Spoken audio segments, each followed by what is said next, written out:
Hello दोस्तों, आप सभी को स्वागत है हमारे यूट्यूब चैनल राहुल क्लासेस में। आज मैं क्लास 10th का मैथ का प्रश्नावली 3.3 का क्वेश्चन नंबर 1 हल करूंगा। देखिए, क्वेश्चन नंबर 1 है, निम्न रैखिक समीकरण यू को प्रतिस्थापन विधि से हल कीजिए। क्वेश्चन नंबर पहला है x + y = 14 और x - y = 14। तो चलिए इसको हल करते हैं। देखिए, पहले इसको लिख लेंगे। समीकरण पहला क्वेश्चन x + y = 14 और x - y = 4। इसको प्रतिस्थापन विधि से हल करना है।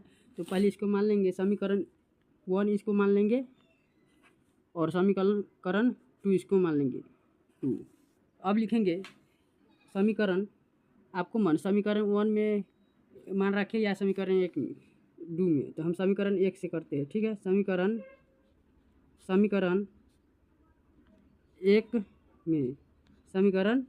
1 में लिखते हैं x बराबर, समीकरण 1 क्या है, x + y = 14।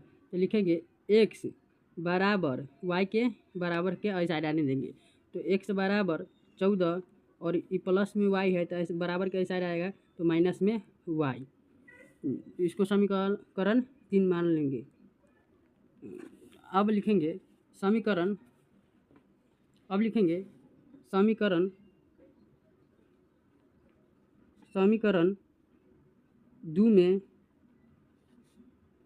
2 में x बराबर कितना है, 2 में समीकरण x बराबर 14 - y लिखेंगे। समीकरण 2 में x बराबर 14 - y रखने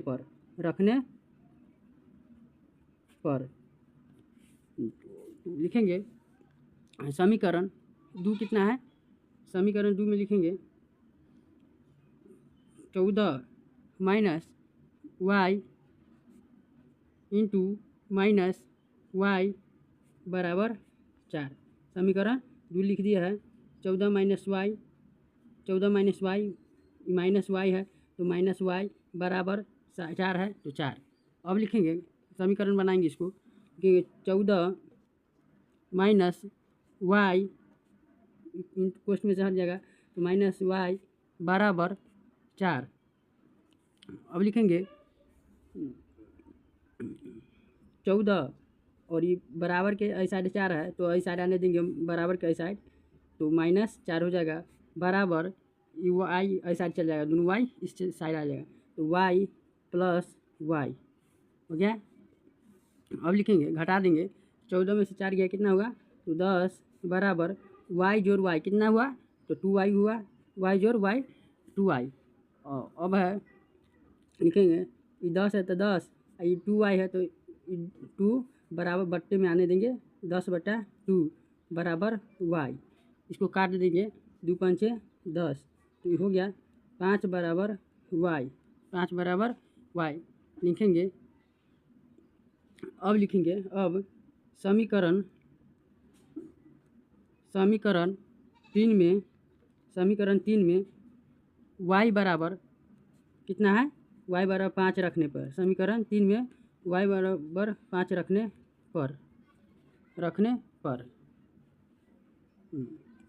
तो समीकरण 3 है, तो समीकरण 3 कितना है, लिखेंगे x बराबर, समीकरण 3 में है 14 - y, 14 माइनस, समीकरण 3 में कितना है, 14 - y। समीकरण 3 में 14 - y है, तो लिख दिए। अब लिखेंगे x बराबर 14 माइनस y की जगह कितना है, y की जगह 5 है, तो 5 लिखेंगे x बराबर 14 में से 5 घटाएंगे कितना आएगा, 14 में से 5 घटाएंगे तो 9 आएगा। तो अब लिखेंगे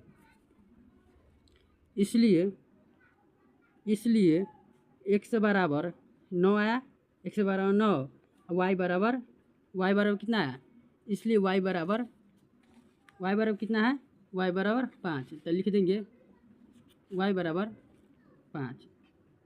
तो यही आपका दोनों आंसर होगा, x के मान 9 और y के मान 5।